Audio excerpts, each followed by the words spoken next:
Tetsuya Nomura recently conducted a very interesting interview with Young Jump magazine for celebrating their 45th anniversary, and I thought now would be a great time to take a look at his creative process when it comes to Final Fantasy VII and Kingdom Hearts. So I invite you to join me for a nice cup of tea as we go through this interview.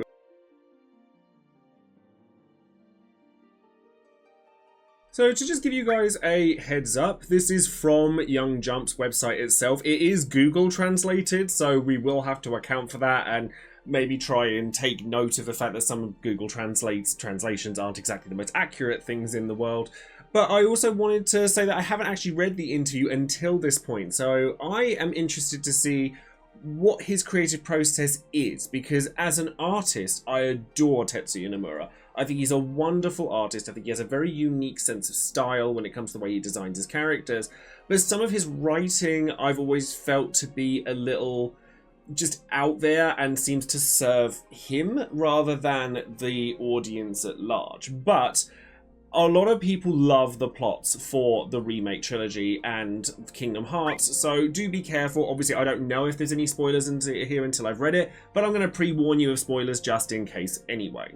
So let's go ahead and dive right in. The long-awaited second installment of the Final Fantasy VII Remake Trilogy, Rebirth, was released this year. What goals did you want to achieve with this title? The goal of the Remake Trilogy, rather than reverse, is to correct the distortion of perception and unify the series. Normally, remakes are about keeping the game system and story intact while making the image quality beautiful. However, more than 20 years have passed since the original, and simply making it beautiful would not obviously fit the current era. Not sure I agree with that. And I thought that the player's memories would be heavily biased. I don't think there are many people who have been playing FF7 for 20 years, so the old memories must have changed slightly in every player's mind. Furthermore, there are several spin-off works of FF7, and even the same scene may be different from the original. So I think that the passage of time and the existence of spin-offs have caused a subtle distortion of perception in the player's memories. If I replay it now, I think, oh, was this scene like this? I thought this way. I feel the same way, but especially Nojima, the scenario writer, was concerned about that distortion of perception, so I wanted to converge it into one.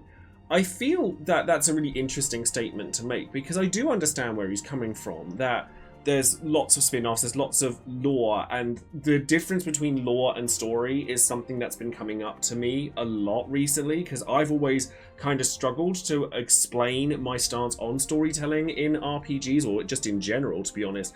And I've always felt that lore gets in the way sometimes of good storytelling. And I feel that that's definitely apparent with the Final Fantasy VII Remake Trilogy, and probably Kingdom Hearts as well. In fact, Kingdom Hearts is probably more guilty of this, so I'll be very curious to see what he has to say about that.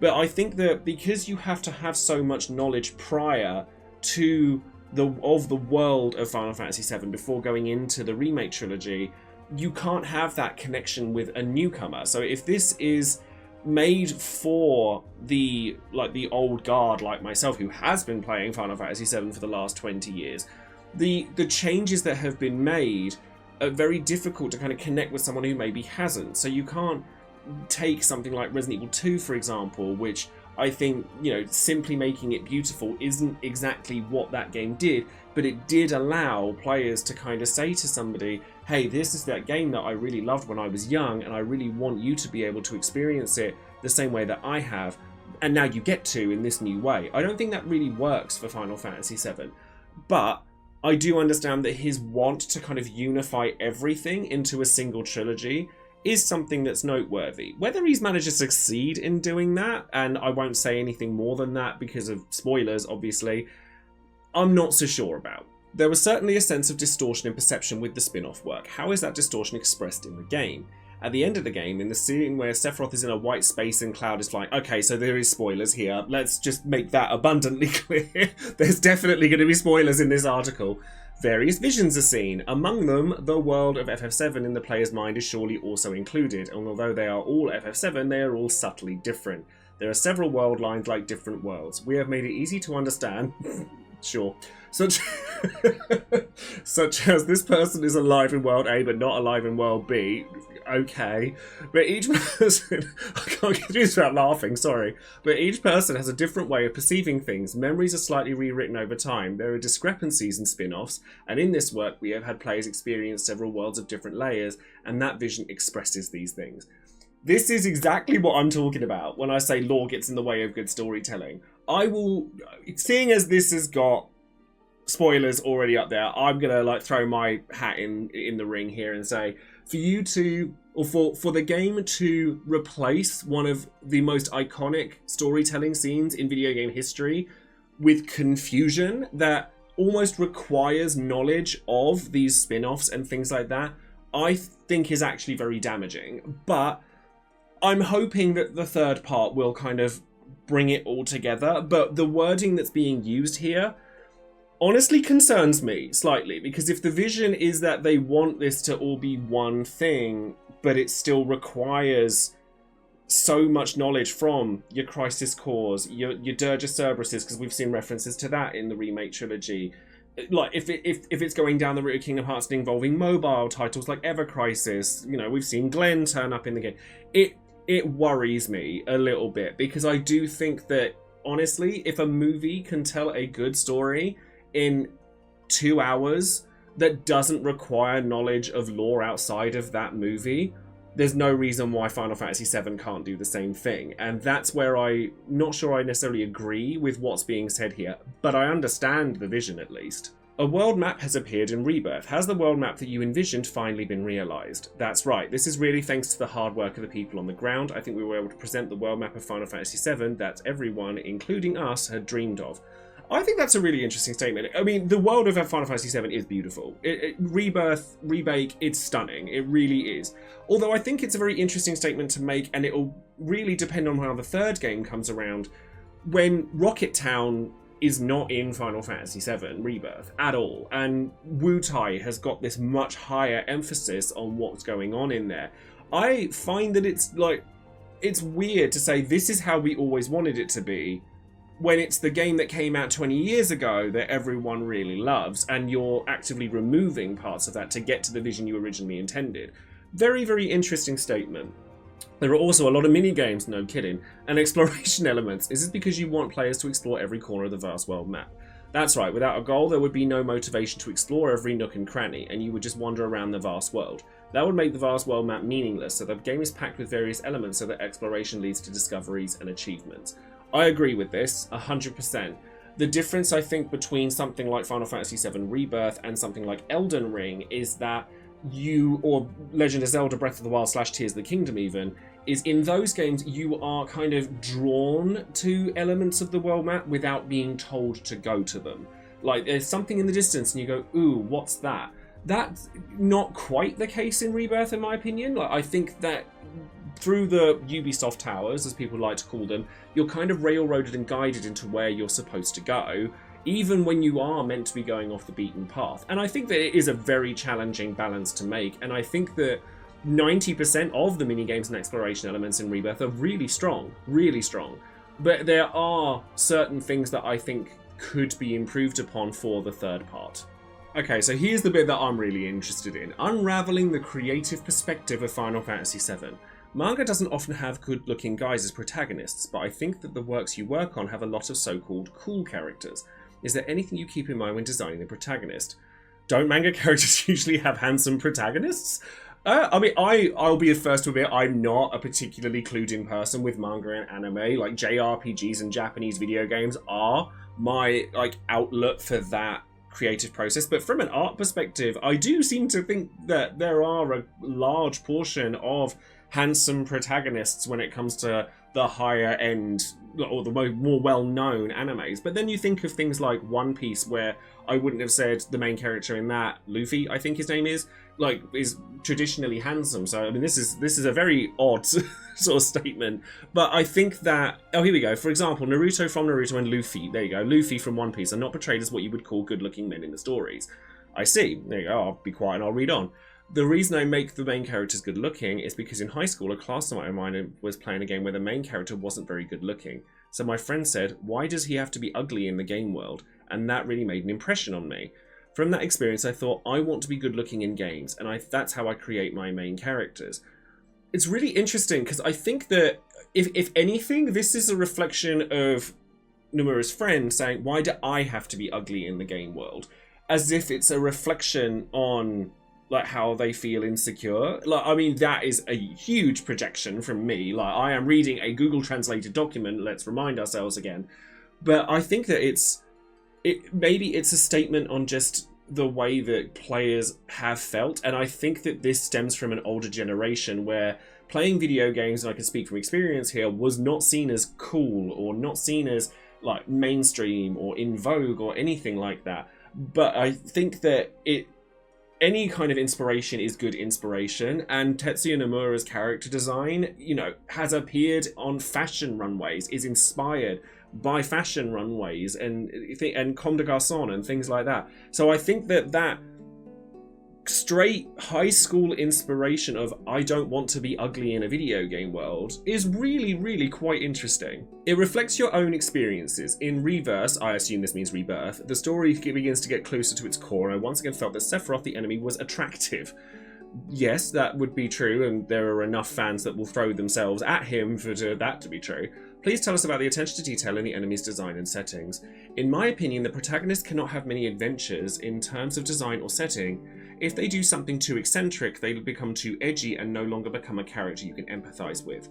I actually like characters with strong personalities, so I make the enemy characters have adventures that the protagonist cannot have.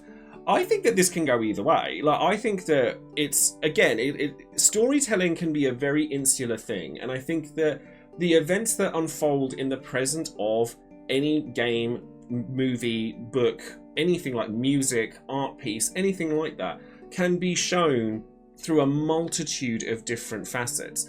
If anything, I think that if a protagonist does something eccentric and does something that one cannot empathize with anymore, there's always somebody that can. And with manga and anime, eccentricity is a big part of what makes it so appealing to its fan base.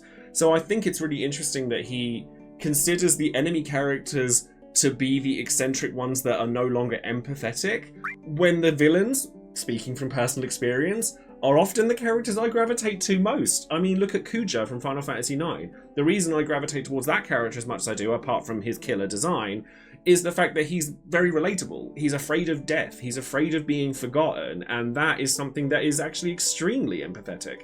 Do you have a favourite enemy character? I think Sephiroth is the one who is loved, but he's also handsome. I mean, I don't think it's quite that surface level for a lot of people. I think it is for a lot of people, but I think it isn't for a lot more. Yes, I like Organization 13, the enemy organization that appeared in Kingdom Hearts 2. I don't think the designs of Organization 13 would be that unique without their personalities. That's because I feel that it's only when their inner and outer appearances come together that they become that kind of character. So this is something I actually do really like from Nomura, because when looking at Organization 13, he's right. They all wear the same outfit. There's not a huge amount of discrepancy in the way they're designed, but their hair and their face and their weapon is what speaks for them, and that's really interesting. I think that that's a really cool way to get the story to come to life when you don't actually know an awful lot about them for the majority of the game. If you've played Kingdom Hearts 2, you'll know that most of the organisation members don't actually appear all that often in Kingdom Hearts 2, and I think that's a really powerful storytelling technique. If you can convey those characters with that little kind of external stimulus, then you've onto a winner. And I actually think that the characters, specifically Organization 13, kind of got weaker the more that we found out about them, and I kind of wish the designs did speak for themselves a little more. Their personalities are also fascinating. Who is your favourite member of Organization 13? I have to say Xigbar and Luxord. I really like them. Well, for him to say Xigbar is not shocking, considering quite how prevalent he seems to be in Kingdom Hearts' greater lore. We'll use that word again. But I don't know who my favourite is. I think it's Axel, as basic as that is. He's just cool, and when I think of moments in a JRPG that I really connect to, it's always an image. It's always an image that speaks to me. And the image of Axel versus Roxas at the beginning of Kingdom Hearts 2, where Roxas pulls out the second Keyblade and Axel sets the arena on fire. Love that. So yeah, I'd definitely say it was him. It's an old man character who works behind the scenes. I'm assuming that's referring to Xehanort. In Rebirth, the party members are finally complete, and I felt that the character interactions were a big attraction. What do you think is the reason for the popularity of the FF7 characters? I mentioned that you can only adventure with enemy characters, but since Final Fantasy VII, which was the first game where I was really involved in character design, including personality, the players were also sharp. At the time, I was still young and I didn't know the style, so I wanted to put in some unique characters. If you think about it, Final Fantasy VII is a strange party. That's true. The silhouettes are very unique as well. I think that's what makes it so appealing. For example, Red 13 is four-legged, but if you think about it, the game's system's control would change for just one person, so you can't put a four-legged character in your party. K-Sith and Fat Moogle are two of them. There are quite a lot of such reckless acts due to youth, so I think what he's referring to here, and something I actually love, is he had a case of the F-its, and he was just like, let's put a four-legged character in there, let's put a giant Moogle in there. And the irony is that I think when you don't overthink these characters, and I think this is actually a very interesting statement about Nomura's process then compared to now, is that there was no overthinking it. It was reckless acts, you know, and again, Google Translate, bear with me, but it feels like he didn't have to think so hard about where they were going to be in the next game, where he was going to be, where Red 13 came from, etc. He just wanted to make cool characters. And I've always thought that aestheticism, which is the art trope of making art for art's sake rather than trying to tell a story, is very underestimated, and it is actually very valuable in its own way. And I think that something that we had with the original Final Fantasy VII that perhaps we don't get to have as much now is that level of reckless abandon that sometimes brings us characters and worlds, etc., and stories that we all fall in love with. Aerith and Tifa are what we call the double heroines, but how did these two come about? I've never said this anywhere. Okay, here we go. Aerith was made first, but her personality was actually similar to Tifa's. However, I didn't want to follow the same conventional flow as before, so I decided to make a double heroine. At that time, the personality that was put into Aerith alone split off and the character of Tifa was born, and Aerith has a destiny that she's carrying in the story, so I created her inner self to highlight that. The shippers are going to go nuts for that. I love the dichotomy of Aerith and Tifa because they're so close together. They have their own kind of uniqueness about them, but they both have very positive personality. So I can totally see how they were like once one character. And the designs, but then the original design for Aerith is that I believe she was meant to be Sephiroth's sister in the very first drafts of Final Fantasy VII, which is why their hair looks so similar from the front, the way their bangs fall. But it's really interesting just to see that they were one character. And I'm like, okay, the first thing that came to my mind there is the shipping war must go nuts for that. That's a valuable story. How did you come up with the design? Aerith was a heroine with a sense of glamour, yes. Cloud is a character with a dark side both inside and out, and Barrett is tough. So I gave her red clothes and bright hair to add some colour. Also at the time it was a polygon game and I couldn't express the fluttering texture or the fine details of her hair, so I tied it up. Again, I think that sometimes people look too deeply into some of these character design choices. You know, and sometimes invention is situation is the mother of invention, or whatever that phrase is supposed to be. Where you, with older games, because you didn't have as much to work with, you didn't have super realistic technologies back then, you had to make creative decisions that made sense. And I think that some of those creative decisions get lost in the mix, or at least with AAA billion-dollar budget games, because they don't have to have that anymore. Everything is there in front of you. Whereas if you look at an indie game, you do get a lot of personality come from limitations technologically. Look at the likes of Undertale or To the Moon.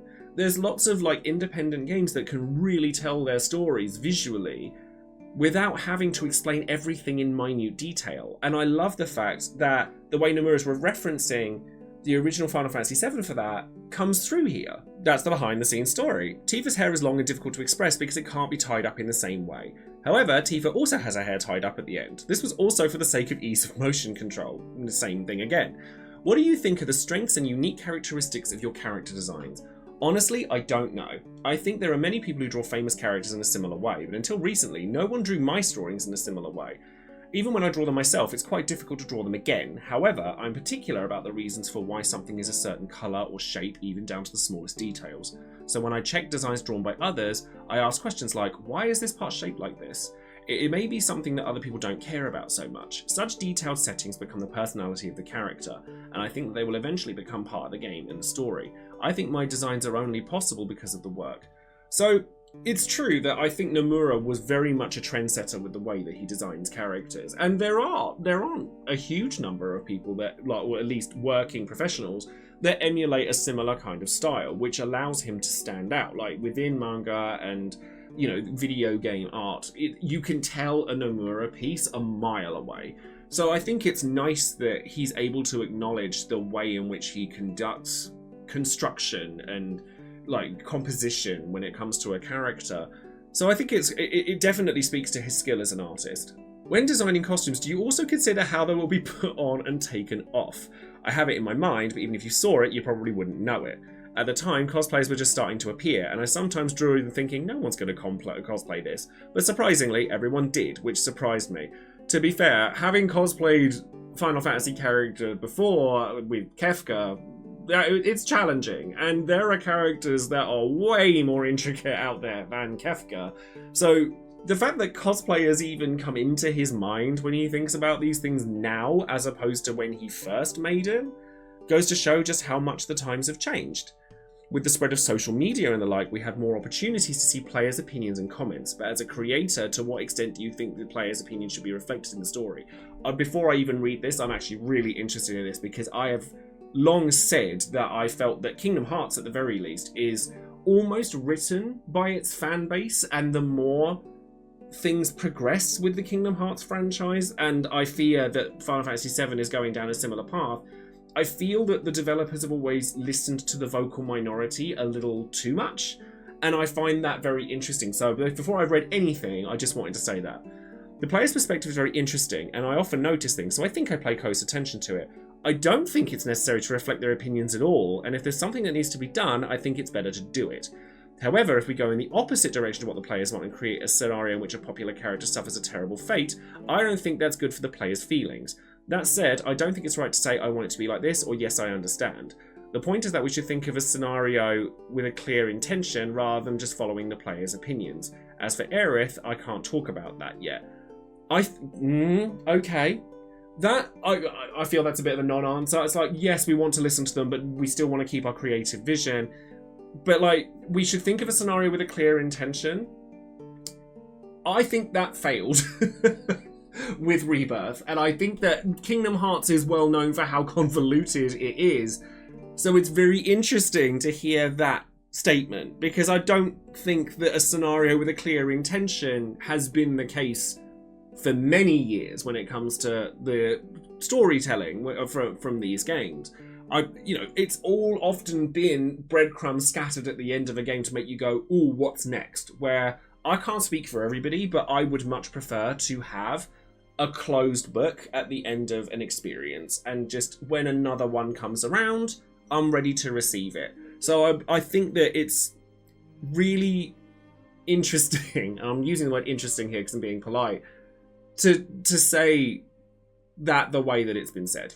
So now we can move on to Kingdom Hearts. So many of the works that you have on have complex settings, but how do you put these together and implement them on set? I don't think the people on set understand it perfectly either. When other staff members explain the settings and characters to the voice actors during recording, the staff member asks, is this okay? And then there's an exchange like, no, it's not. However, that can't be helped, as I'm the only one who understands the parts of the characters that aren't drawn, so I'm the only one who thinks about the complicated storyline, fluctuating in various directions. Conversely, I encourage the staff members to be proactive in asking me questions and pointing things out to me. When your actors, etc., don't understand your characters, especially if they've been playing those characters for an extended period of time, that's a very curious thing to me. Where it's like, no one knows what's going on really except me. I think, like, this definitely does give me the impression that a lot of what goes on with Kingdom Hearts in particular, to me as a not deep lore diver, I'm going to go on record here. I actually love the Kingdom Hearts franchise, but I love playing the games. I am not a deep lore diver. I've never been that person, so feel free to call me out in the comments if you want to. But to me, this gives the impression of I'm making this up as I go along. And that is a bit peculiar. Or at least, maybe not making it up as you go along, but at least kind of going, actually, I want to do it this way now. Left turn. And I think that's really it's gonna make a story more convoluted than it possibly needs to be. And let's face it, Kingdom Hearts has a reputation for it. Is there something like a setting materials collection? There are some things I personally take notes on so I don't forget them. I mean, when you're juggling that many balls, it doesn't surprise me. Such as the footsteps of important people, future developments, and so on, including times that haven't been depicted. So that's not something you share. No, I keep that a secret. However, if there is something I need, I'll suddenly write a setting explanation in the middle of the scenario so that the staff can understand it. It seems weird to me to keep so much in the dark in the development of this kind of storytelling. I mean, authors do it all the time too, which is fair enough, and I totally get that. Like, you know, we had Game of Thrones go that way, so like, and we know all how that ended up when they didn't when George R.R. Martin didn't divulge the trajectory for that. But I don't know. Like, Kingdom Hearts just doesn't seem like the kind of franchise, especially with so much going on with what it originally was, which was a crossover between Disney and Final Fantasy, that it's becoming further and further removed from that original concept. The irony, of course, is that Kingdom Hearts is extremely successful in its own right and certainly doesn't need Final Fantasy or to stand on. But I don't know how successful it is for Nomura to keep everything to himself in this particular instance. I think there are hints that span the series in the Kingdom Hearts series, but how do you keep track of those? I've written quite a bit in the memo I mentioned earlier, but I asked the staff to remember it, and I like watching videos, so I look at gameplay videos and reviews on YouTube. Basically, rather than looking back at my notes, I asked the staff to remember it and asked them what happened in past titles.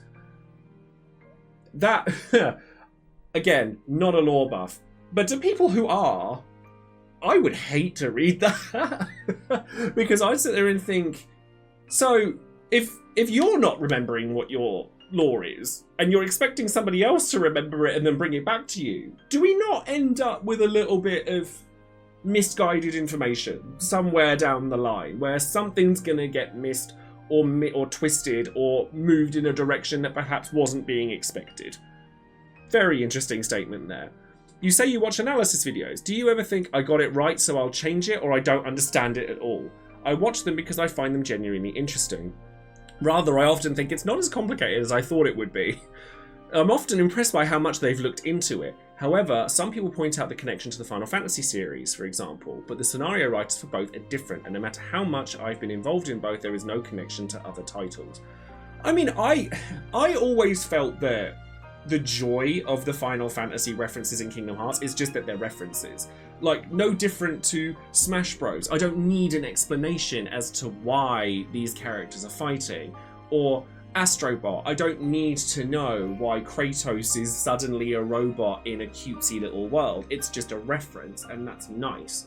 And I think with JRPGs or story-driven titles like Kingdom Hearts, I do think that people do look into it very heavily. And it seems like Nomura is also as shocked by that as anybody. So he kind of goes, oh, I didn't think it was as complicated as that. But maybe he could do to... Or maybe it's nothing to do with what he needs to do. It's just the fact that perhaps people maybe need to read into the stuff that happens on the screen just a little bit less.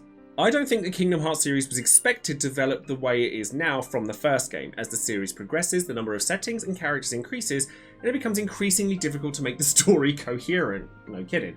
Do you always improvise these things? Are you making it up as you go along? I've had the idea of going in this direction since the first game. Sure. As I said earlier, I've been taking notes on future developments. If something doesn't fit, I'll improvise on the spot. It's true that I didn't work out the details at the time of Kingdom Hearts 1, released in 2002, but I thought about it all together until the next one and worked on it. So when I was making 3, I naturally included 4 and moved the whole thing forward thinking about it. I mean, there's no way that the stark difference between Kingdom Hearts 1 and what we've seen in recent Kingdom Hearts games are the same bubble, really. Like, there's definitely a huge difference in the way that the story is told between those games. So I think it makes sense that he's improvised on the spot, in his words, or at least in his Google translated words. That it makes sense that it would have had to have had some level of that. But I don't think it's really answering the question of, like, do you, like, it is making the story less coherent, so it is very difficult to keep up with it. And I think that he acknowledges that. And so maybe this is what the whole thing will culminate in when it comes to talking about Kingdom Hearts 4. This year, the smartphone app titled Kingdom Hearts Missing Link is scheduled to be released. Apparently. Are you concerned that by developing an important storyline on an app or handheld game console, more players will be unable to follow the story? Yes. So why are you doing it then? And why are you doing it again with Final Fantasy VII? That blows my mind. The fact that he straight up just says yes is like, then why are you doing it? So the story unfolds in a timeline that is much older than the consumer Kingdom Hearts series. However, as everyone has said, Kingdom Hearts 4 was just announced, but it's really like Kingdom Hearts 13. What? It's really just like Kingdom Hearts 13. The number 13 needs to do one at this point. There are, of course, connections even outside the numbered titles, and I think you'll be able to enjoy Kingdom Hearts on a deeper level. However, both Kingdom Hearts Missing Link and Kingdom Hearts 4 are being made with a stronger focus on being new titles rather than sequels.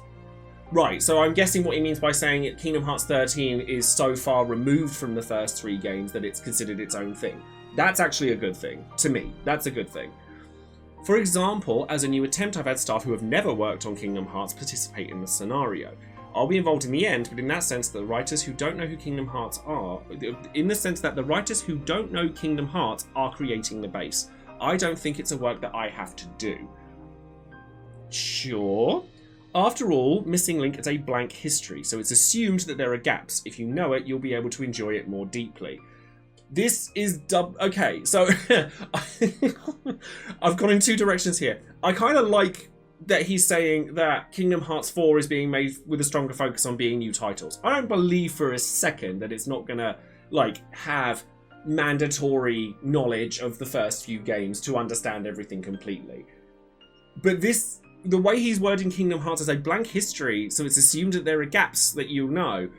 I don't understand if this is, like, trying to get everyone to play the mobile titles from a business perspective, or if it's like a genuine passion project, because I can't understand why you would do that. To me, it just seems nonsensical to make these stories that you're outwardly saying, yes, it's harder for people to follow because of the fact you have to go through multiple mediums to do it, including a free-to-play game that's designed to suck up your money. Like, that rubs me up the wrong way. Just as it is difficult to catch up with a long-running manga title from the first volume, the Kingdom Hearts series also has a large number of titles, so it seems like the same problem will arise. What are your thoughts on acquiring new users in the future? Please let me know. Oh wow. As I said before, I do think of Missing Link and 4 as a reset. You just said that Missing Link wasn't one. I wanted to end it with 3, or rather reset it, so I appointed new writers and even made a new logo so that it would be easier for new people to get into it. That's gonna be challenging because Kingdom Hearts has the reputation it has for having a long, twisty, convoluted story. But I like the intention. Not sure I believe it after the statement that's made after Kingdom Hearts Missing Link, but I'm hopeful that maybe I'm reading too much into just that particular statement. And the fact that 4 is considered a reset with just good gameplay really excites me. The only thing that makes me a little nervous about that is the Final Fantasy VII Remake project, where it's very evident you do really need to have played the original Final Fantasy VII to fully understand what's going on in the story. Had it been like references and stuff like that, I probably wouldn't feel the same way. But this is, again, it keeps coming back to the same thing. Lore gets in the way of good storytelling. And I think that needs to be acknowledged here. So I am feeling more hopeful towards Kingdom Hearts 4 than I was previously, and I mean, I was going to buy it anyway. Like I said, I do actually love the Kingdom Hearts games, but the lore and all of that actually just gets on my nerves. So I'm more interested in that side of it now that I've seen that it's intended to be a reset. So that's what the change in the logo meant. Those who knew the ending of 3 will understand that the reason Sora ended like that was to reset the story up to that point. So 4 should be easier to get into than previous games. I think that if people who like Kingdom Hearts touch it, they'll feel like this is it, but we're making it with the hope that as many new people as possible will play it. As I recall, the same thing was said about Kingdom Hearts 3. Like, I think it was still designed because obviously newer Disney worlds are designed to appeal to a younger audience. it does seem like they're really kind of pulling away from that which made Kingdom Hearts loved in the first place. And I am very open to it being really strong and just as good as the other games for just being a good game.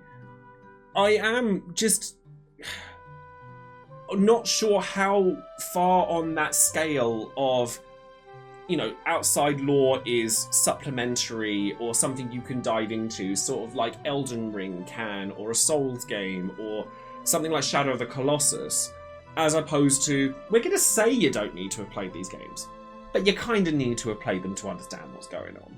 You said in a previous interview that in Kingdom Hearts 4 you spend a lot of time in Quadratum, a field similar to Shibuya. What was your intention in bringing a more realistic setting to a world that was a completely fantasy world? There are several reasons, but I like worldviews that are slightly different from possible reality, rather than ones that are not too false. It's the same with movies, but if the world is too zero-based, I can't get into it. So I feel like I'm dreaming in settings that are based in Shibuya, but not the real Shibuya. Rather than complete fantasy, I think that unrealistic within reality fits the fantasy view well. I actually resonate with this really hard. I actually really love the way he's worded that. Like, to be honest, I think that I'm actually the same. Like, having unrealism within reality is something I personally connect with quite well. So it's actually, like, that's kind of touched me a little bit that he said that. And it's very evident in the other games or the other games he's taken part of. Look at things like The World Ends With You, which, I mean, Shibuya is a bit on the nose, but it is unrealistic within reality. Like, there are elements of reality interweaved with the fantasy elements. So that actually makes me feel really positive about Kingdom Hearts 4. Even in manga, for example, Tokyo Ghoul is set in Tokyo and Jujutsu Kaisen is set in Shibuya. There may be many manga readers and game players who like fantasy that is closer to reality. Haven't read those mangas, but I might have to if that's the case. That's probably true. I think it's easy to empathise with. I also thought that medieval high fantasy works have always been good because there are many people who make them even if I don't. I released a work set in Shibuya called This World Is One of World Ends With You in 2007, and recently a lot of work set in Shibuya have been released. Everyone has come to Shibuya. I mean, that literally just mirrors what I said about World Ends With You a moment ago. It certainly seems like there are more and more works based in reality, or Japan. I'd like to ask you about the unreality within reality. At the beginning of Kingdom Hearts, there is a monologue that says, I don't really understand if this world is really real. Okay, it's like, is this world for real or not? Does this mean that the idea of Quadratum was already in the works at that time? The name Quadratum didn't exist at the time, but the idea was there. It was a long-term plan that I knew would come to this point someday. I always thought that the likes of Traverse Town kind of filled that role. Like, Sora, Riku, and Kairi are removed from Destiny Islands to go to another world. So, back then, was Quadratum just another world? Or like a reality world, just another world? Or, like, so it's like, I guess it's the marvel of it all, I guess, where it's like, oh, but there's other worlds, oh, but there's other galaxies, oh, but there's other universes, oh, but there's other dimensions, oh, but there's other... It's like, it's so much that it's like, what happened to just concise, focus, good storytelling? That's what I'm looking for. So after 20 years, the plot will finally be resolved. My last question is, do you foresee the end of Kingdom Hearts? Speaking of things without dreams, I only have a few years left until I retire, so it's like I have to decide whether to retire first or finish the series first. However, I'm making Kingdom Hearts 4 now with the intention of it being a story that will be completed. That gives the impression that, like, perhaps Nomura wants to retire after Kingdom Hearts 4, and quite frankly, I don't blame him. He's worked in this industry for decades at this point, and he's done extremely well for himself. He is an extremely prolific artist, and, you know, the fan base of Kingdom Hearts would go to suggest that he's pretty prolific in his writing as well, even if I don't particularly love it. But it's nice to see him speak so candidly about his process with these things. I was very, very just interested in seeing his creative process, seeing how he develops his character creations, and even his writing, like, and the fact that his artistic talent and his writing kind of come together to make the Kingdom Hearts characters, to make the Final Fantasy characters. It's actually a really lovely interview to read. Do you know what? That was actually a really lovely read. I was so invested that I didn't even drink my tea. Look, I didn't even touch it. But let me know in the comments below what you think. Like, are you really invested in the creative process? What aspect of the Final Fantasy series and the Kingdom Hearts series do you most gravitate towards? Because as I say, I'm kind of growing, because we're always growing as people, to understand the elements of video game storytelling that really vibes with me, and it's definitely the visual storytelling. I'm somebody that really gravitates, and particularly in JRPGs, to a moment and to the present events that are happening across the story, as opposed to what I would call lore. So, you know, world building is not a mandatory thing for me to enjoy a story, and just seeing a moment captured is perfect for me. So to hear that from Nomura is really interesting. But definitely comment below and tell me what's the thing you gravitate towards most when it comes to JRPGs. And if you're not sure what to comment, then just type the word algorithm into the comments, because it's actually really helpful to me as a content creator. And as I say, we're all trying to grow as people, and I'm still trying to grow as a creator too. So that's going to be it for today's video. Thank you ever so much for joining me. If you enjoyed what you saw here today, then consider liking the video, giving it a thumbs up, and subscribing to the channel for more RPG goodness. And if you'd like to support the channel further, I have an Etsy store where I do lots of artwork for various video game characters, and you can purchase art prints for yourself that I'll send to your door, and they are replicas of hand-drawn pieces that I've done, so thank you very much for doing that. Or you can join up on Patreon, where I have a mailing list coming out to send all of my patrons prints every other month, as well as a plethora of other benefits like early access videos. But with that, I shall love you and leave you there. Take care, everyone. Hope you have a really great day. See you soon.